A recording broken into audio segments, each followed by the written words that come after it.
So, every adaptation comes with its own unique set of challenges, right? And I'm curious, what was something about this particular project that was maybe a little challenging to bring to the screen? Um, that is a great question. So here goes my 7-part lecture series on 5,000 challenges. No, I would say probably one of the most iconic challenges that we ran into was visualizing the shadow fold. We could ask everybody around a conference table, what their vision of that was, both the exterior and the interior, and you get a different answer from everyone.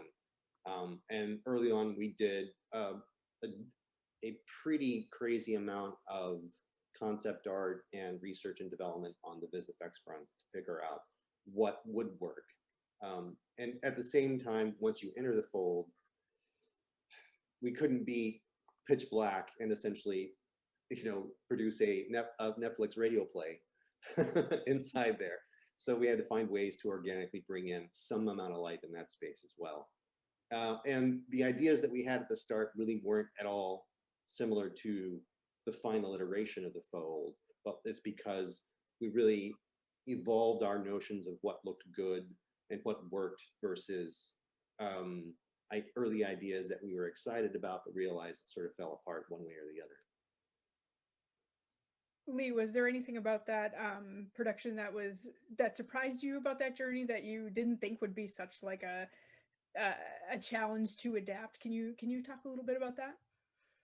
I had never been through this process before, and I really had no sense of the enormity of putting on, in my head, it was like, there's 10 people and somebody with a mic and a couple of cameras. And I think in my head, I was maybe just envisioning like a high school production of something. So when I finally saw the scope of this, when I saw Wendy Partridge's costume room and the rows and rows of costumes and the people who were dedicating so many hours to this, it really it was pretty humbling and a little bit intimidating, but certainly the fold was one of those things that is very different from how I envisioned it, but one of those moments in adaptation where you really need to step back and say, okay, I want the audience to see the fear in my actors' faces. And the surprise for me was, Eric's horror background served us so well, because the most fundamental thing about the fold is it should frighten you. It doesn't really matter how it looks, how we pull it off, but it should terrify you. And I think that he brought, and our director, Lee Krieger, brought this real sense of danger and menace to those sequences.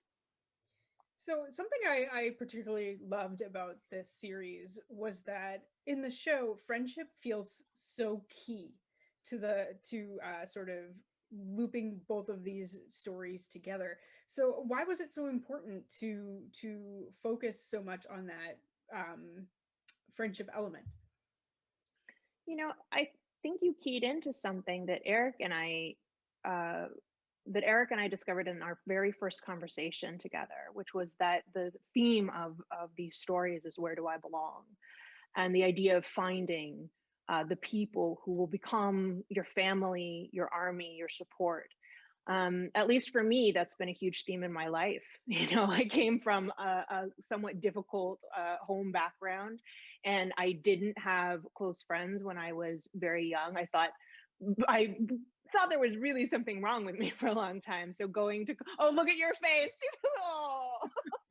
But I think a lot of kids experience this feeling, you know what true friendship is because you've read about it, you've seen it in television shows.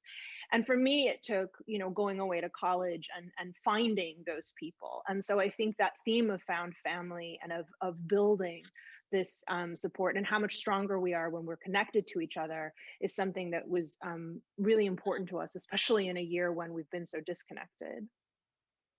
Yeah, they're like it's the island of misfit toys, or I guess in Nesh's case, a misfit knife. But there's a sense that society or people in power have told them they don't matter, or they're being marginalized, and they find a bond in that, and that grows into something deeper for a lot of them. And it looks like I have time for one last question. I feel like it's not too spoilery to say that the season ends on a cliffhanger. So I was curious, like, how did you arrive at that decision? And please tell me you have plans for more, because I would love to see more of the series. I mean, we have plans. That doesn't know, it's not up to us whether we get to execute them, but we have many plans and many books that have plenty of road on them. But I mean, as my readers have learned, I love a good cliffhanger, and I want you to be satisfied at the end of the story, but desperate for more. So I think Eric pulled that off quite well. I guess that was me just saying, I dare you not to give me another season, Netflix. That is a terrifying game of chicken you're playing. It is a really terrible thing. I don't think I should be doing that, but there I am. All right, and it looks like that's all I have time for today, but thank you so much for chatting with me, and good luck with the launch of your Thanks, Megan.